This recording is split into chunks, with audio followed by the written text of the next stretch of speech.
Why do you not just go stay with your parents after your surgery? My husband, Brian, threw those words at me with no emotion, just a day before I was scheduled for breast cancer surgery. What do you mean by that? I asked, trying to process his coldness. I just do not see you as a woman anymore. I think we should separate, He said bluntly, landing another blow before I could even recover from the first. Everything around me felt like it was closing in, my mind going completely blank. But what Brian did not know yet was that he was the one about to lose everything. My name is Laura, and I am 28 years old. I have been married to Brian for 3 years. He is 34, working as a sales rep for a big trading company, and has always been seen as an up-and-comer in his field. I used to work at the same company. Ever since I was a kid, I had a love for mathematics. I studied it all the way through graduate school, hoping to land a research position. But when I started applying for jobs, I quickly realized how difficult it was for women to break into research roles. Feeling like I had hit a wall, I ended up joining a trading company instead. That is where I met Brian, the man I would later marry. Ask me anything if you need help. Brian had told me cheerfully when I was first assigned to his department. I hate to sound full of myself, but back in college, I had been a finalist in a beauty pageant and I was tall, so I tended to stand out among the new hires. Thank you. I responded, smiling brightly. Throughout my school years, I had attracted a lot of attention from men, but most of them only cared about my looks, never really listening to what I had to say. I had gotten used to brushing them off with polite smiles. But Brian seemed different. Looking back, maybe I was just naive. I had spent most of my university days buried in research, discussing theories with people who shared my interests. Despite my appearance, I was actually shy and reserved. Laura, are you dating anyone? Brian asked me one day. I let out a small, nervous laugh. No, I am not. He looked a little surprised but then smiled. Would you go out with me? There was something about how straightforward he was that caught me off guard. No games, no hesitation, just an honest question. For once, I felt like someone was genuinely interested in me, not just how I looked. So I nodded, accepting his offer. That is how it all started. Brian always took me to nice places. Fancy restaurants, weekend getaways. It was all so new to me. Up until then, I had barely left my university campus, so dating him felt like stepping into a whole new world. A year later, on my birthday, he gave me a ring over dinner. Marry me, He said. For a moment, it felt like I was in a movie. Like those magical moments you see in romantic films actually happened in real life. I nodded, too overwhelmed to speak. and I would like you to quit your job and stay home for me. Would that be all right? Brian added. Is that a condition? I asked. Yes, I thought about it for a second but then shrugged. I am fine with that. To be honest, I did not feel particularly attached to the job. I figured that being a housewife would give me more time to do what I wanted, maybe finally read all the books I had been putting off. After our engagement, we visited each other's families. My parents were beyond thrilled. It made sense. After all, their daughter, who had spent most of her life buried in books and research, was suddenly introducing them to a charming, successful man. My family was well off. They owned several properties and buildings and lived comfortably off rental income. Work was not a necessity for them, so they ran a small cafe next to our home just as a hobby. Hearing about our wedding plans, my parents made us an offer. They would build us a house on some land not far from their home, completely free of charge. The only condition? Since I was their only child, they wanted Brian to take my family name. Brian was shocked to learn just how wealthy my family was. He was even more surprised by my parents' offer. Understandable, considering most of his coworkers had to take on massive mortgages. Meanwhile, he was being handed a house, no strings attached. A few months later, after our wedding and honeymoon, we moved into our brand new home. As promised, I quit my job and became a full-time housewife. I had thought staying home would be relaxing, that I would have plenty of free time. But I could not have been more wrong. Every morning, I woke up early to make breakfast, sent Brian off to work, cleaned up the dishes, did the laundry, and took care of the yard. By the time I finished, it was already noon. After a quick lunch, I would start cleaning the house. Living in a detached house was no joke. The workload never seemed to end. Just when I would sit down to take a breath, it would already be time to start preparing dinner. The books I had dreamed of reading sat untouched on the shelf. Some days, I was so exhausted that I forgot to make dinner entirely. Brian never reacted well to that. I come home tired from work, and there is no dinner. No bath ready? What kind of housewife are you? He would yell. I would apologize, but the truth was, I was not a machine. There were days when I just did not have the energy. Later, he would mutter a half-hearted, "Sorry about earlier," and then try to be affectionate at night. But when I refused, exhausted, telling him I just wanted to sleep, his mood would shift instantly. He would sulk, making me feel guilty. So more often than not, I gave in. At the time, I told myself that this was just part of marriage, that this was normal. Brian's job kept him busy, overtime, business trips, import negotiations. During those times, I felt a strange kind of relief. Sure, I was lonely, but the peace and quiet were worth it. But by the time we reached our second year of marriage, his attitude toward me had changed. Before, even if he got mad, he would eventually try to make up for it. Now, he barely even looked at me. Even when he came home, he just went straight to bed. Yet, despite all of that, he still expected me to be there, waiting for him like nothing had changed. Brian had been working late a lot, overtime, business trips. At first, I did not think much of it, but looking back, that was probably my first clue. Something felt different. When I finally gathered the courage to ask him about it, he barely looked up from his phone, his expression irritated. "I have been put in charge of new product planning. I am swamped with work right now. Can you just give me some space?" At the time, I still believed him. I did not want to think the worst. One evening, Brian came home earlier than usual. It had been a long time since he had reached for me in bed, and maybe I was feeling just as starved for affection because this time I responded willingly. That was when he stopped suddenly, his hand pausing over my chest. "What is this?" he muttered. Confused, I touched the same spot. Under my left breast, I felt something hard. "You are right. There is something there," I said, my voice uneasy. It was not painful, which was probably why I had never noticed it before. The next morning, I searched online for a gynecologist nearby. I found a well-reviewed hospital and made an appointment immediately. On the day of the exam, a female doctor greeted me with a kind smile as I entered the room. "Do not worry. We will check everything. Please take off your bra, keep your shirt on, and lie down here," she instructed. I did as she said, lying back on the examination table. She pressed her palms against my chest, occasionally using her fingers to feel for any abnormalities. After that came a chest x-ray, a mammogram, and more tests. Finally, they took a blood sample and performed a needle biopsy on the lump. When everything was done, she said, "We will not have all the results today, but I will contact you as soon as they are ready." She was smiling, but her expression had shifted. There was something sad about it now. That night, I wanted to talk to Brian, but he never came home.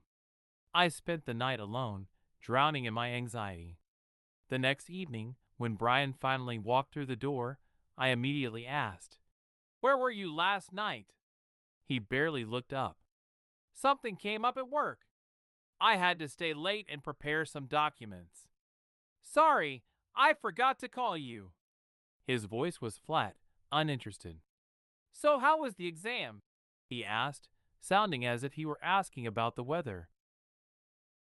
The results are not in yet, but from the way the doctor was acting, I do not think it is good news, I said, my voice trembling. I had been trying to hold it together, but the moment I said it out loud, the anxiety came rushing back, and I felt my eyes well up with tears. Brian let out a sigh. Well, that is not great. He did not even glance at me. He was too busy typing on his phone. The tears I had been holding back spilled over. But he did not notice. He was too wrapped up in whatever was happening on his screen. I curled up on the bed, and at some point, I cried myself to sleep. A few days later, my phone rang. The hospital was calling. The results were ready. I felt a pit in my stomach. I needed someone to talk to. But Brian had not come home since that night. When I arrived at the hospital, the doctor's expression was serious. Please have a seat, she said.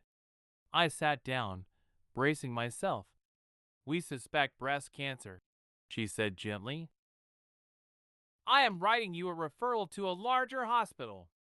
Do you have a preference? I felt like the ground had been ripped out from under me. My brain could not process anything. Whichever one you think is best, I finally managed to say. She nodded and gave me the referral letter. I did not care where I was sent. I just wanted to start treatment. Later, I went to the hospital I had been referred to, carrying the letter in my hand. They ran another round of tests, an electrocardiogram, lung scans, checking to make sure I was strong enough for surgery. Finally, the doctor sat me down. Would you like to hear all of your test results? He asked quietly. Yes, I said. Tell me everything. Do not hide anything from me. The doctor exhaled before saying, Please come back with your family so we can discuss your condition and the treatment plan in full. I nodded. I needed to tell Brian. I needed to tell my parents.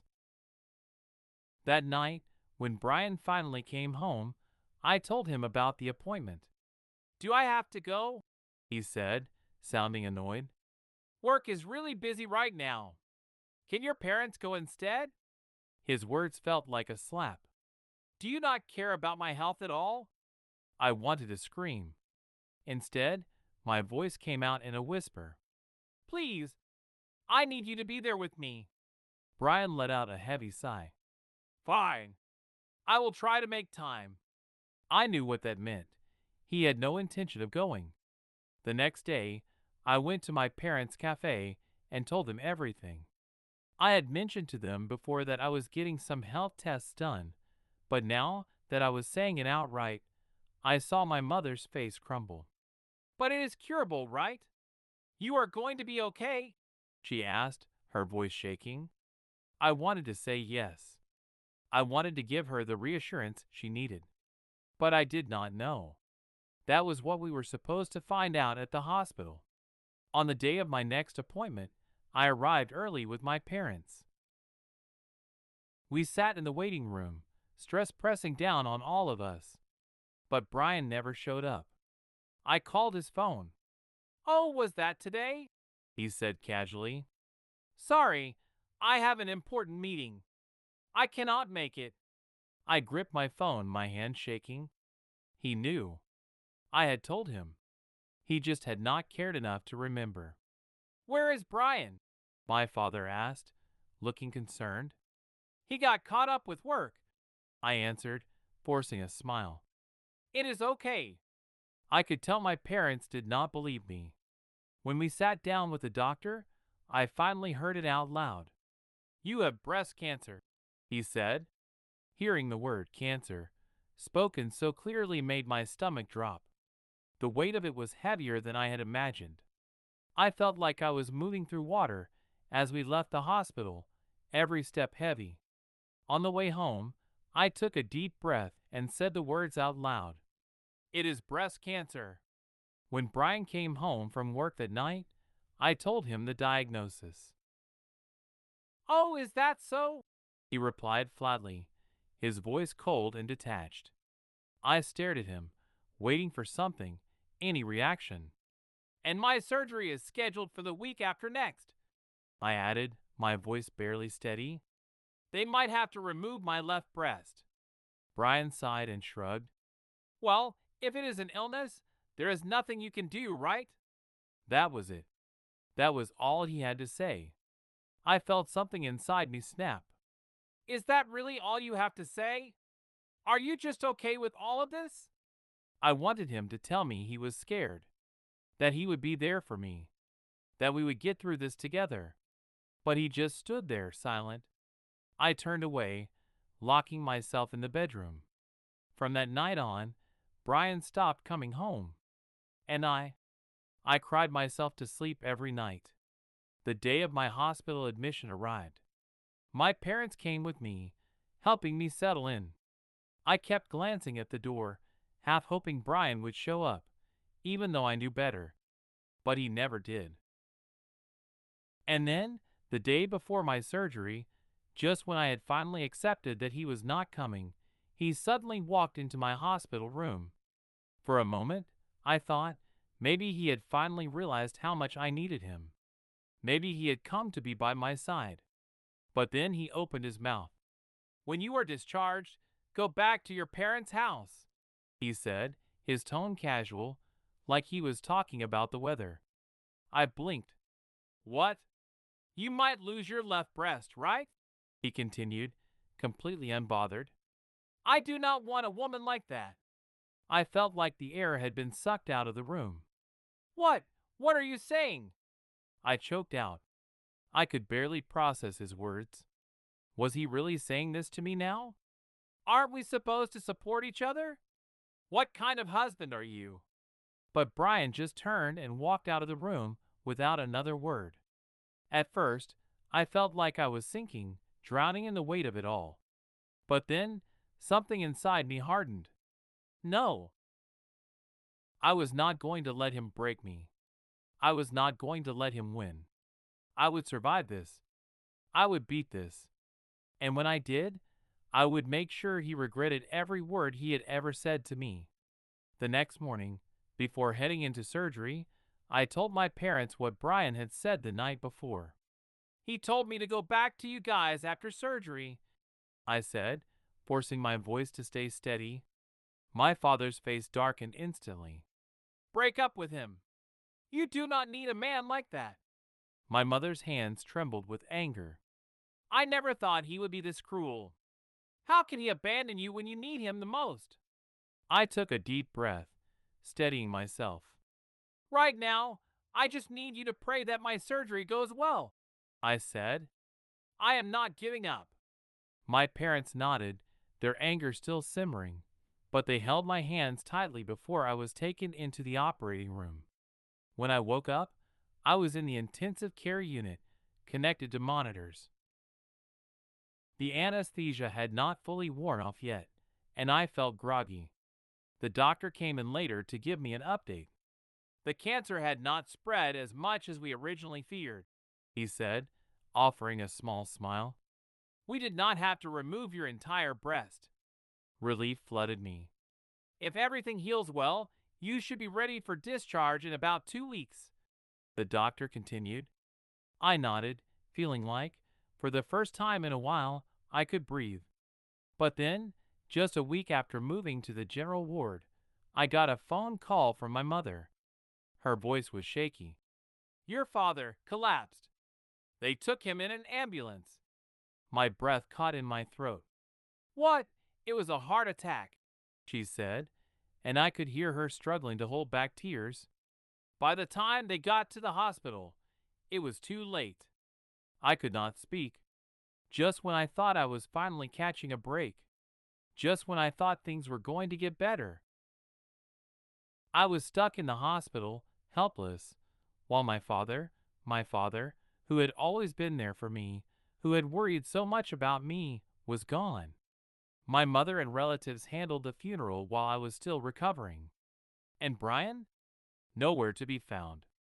I tried calling him. No answer. I called his office.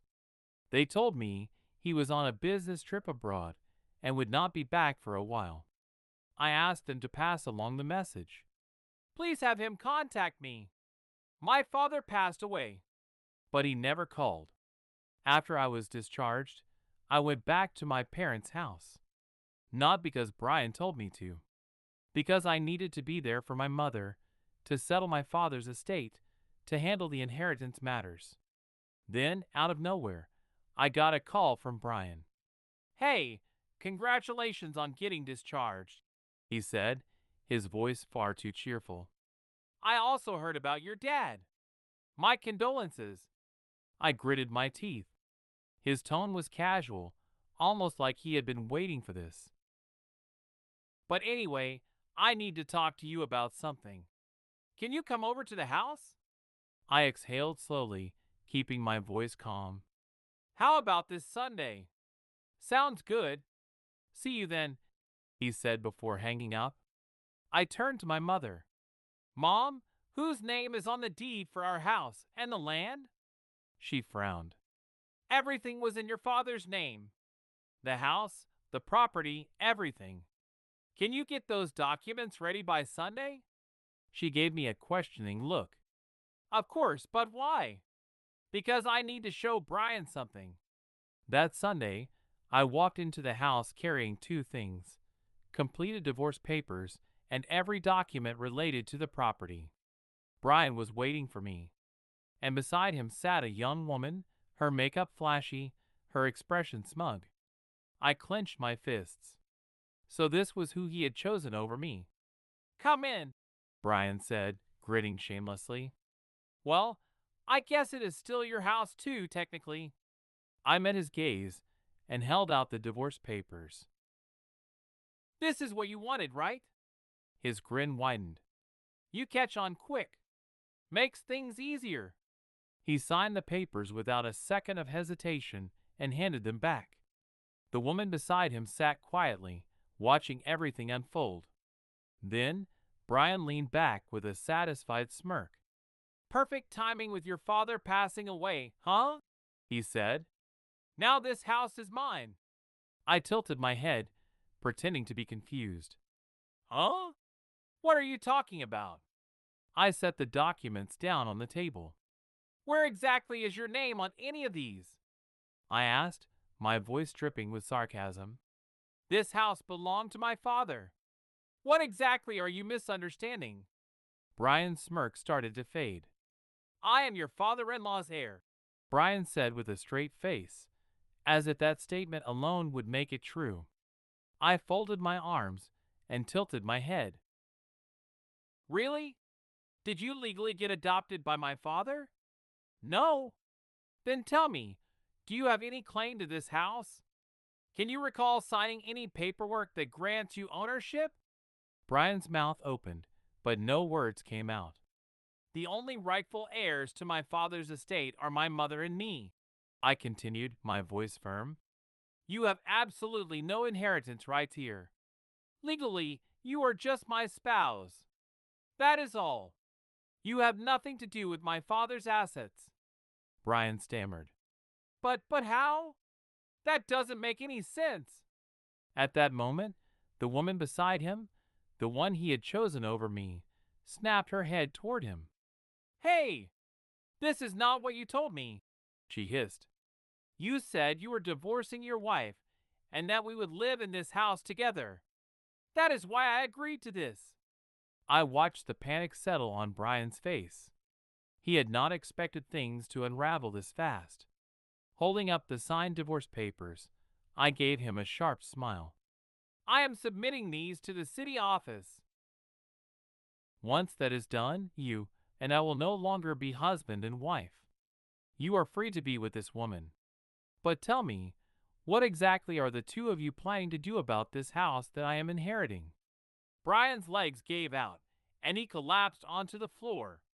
if you really want to keep living here, I suppose I could sell it to you, I said in an almost cheerful tone. Brian's head snapped up. How much? Yeah, just buy it. The woman beside him nudged him eagerly. I took a moment, pretending to think. Oh, I would say about $1 million for the house and the land. I had meant to throw out an exaggerated number, but honestly, given how much property values in this area had skyrocketed, I was probably not too far off. Brian's face turned pale. $1 million? There is no way I can pay that. That is robbery, he cried.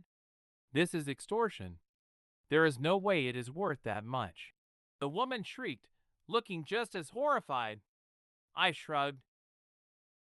If you think the price is unfair, feel free to hire an appraiser.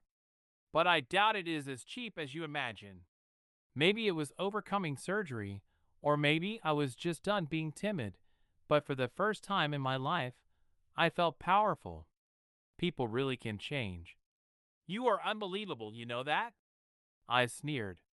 Did you seriously think that just because you took my last name, you were automatically entitled to my father's property? You really do not know anything, do you? Brian was sweating now. Okay. I am sorry. The divorce thing was just a joke. She is just a fling. It was never serious. Do not take it to heart. The woman beside him gasped. What? You told me you were leaving your wife to marry me. That this house was already yours. So it was all a lie. She was seething now, glaring daggers at Brian. You said you had no use for a woman who lost her breast. I reminded him, my voice as cold as ice. So go live with her. You two deserve each other. Then I turned toward the woman. And if you are dumb enough to believe anything he tells you after this, that is on you. Brian was still stammering, trying to salvage what little dignity he had left. I smiled. Oh, by the way, I will give you 1 week to decide. If you are leaving, then leave quickly. Anything left behind after that, I am throwing away. Good luck with that. With that, I turned and walked out. Behind me, I could hear the woman screaming at Brian, followed by the unmistakable sound of something crashing. Not my problem. I figured I would just send them a bill later for anything they broke. The very next morning, I submitted the divorce papers to the city office. I did not hesitate for a second. Maybe I could have gathered evidence of his affair and demanded compensation, but honestly, I wanted nothing more to do with him. Looking back, I wondered if my younger self, cooped up in university labs, oblivious to the real world, would have ever fallen for a man like Brian if I had been a little more experienced. But what was done was done.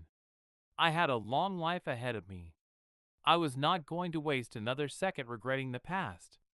A few weeks later, I heard from a former colleague about what had happened to Brian and his mistress. Apparently, the woman was one of his subordinates at work. They had gotten involved while working late nights together, bonding over shared projects. When news of their affair reached upper management, the company wasted no time breaking them apart. They were both removed from their positions and transferred to different departments. The woman, unable to handle the whispers and rumors, quit her job soon after. And Brian? He got promoted to an inventory management role at one of the company's import warehouses near the docks. Technically, it was a promotion in title. But everyone knew what it really was, a demotion in disguise. The company had no intention of keeping him around for long. So much for being a rising star. As for me, I inherited my father's estate, splitting it with my mother. Since property values had skyrocketed, we could not afford the massive inheritance taxes and had to give up about half of the land. But the rental income and profits from my family's cafe were more than enough for my mother to live comfortably. As for my old house, the one I had once shared with Brian, I decided to turn it into something new. I opened a tutoring school.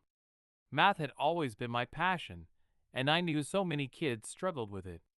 So I decided to teach, taking in students from elementary through high school. If I could help even a handful of kids discover the joy of mathematics, that would be enough for me. And beyond that, I had another goal.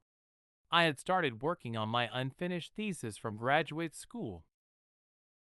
Maybe, when the time was right, I would return to university and pick up where I left off. Because my life? It was just beginning.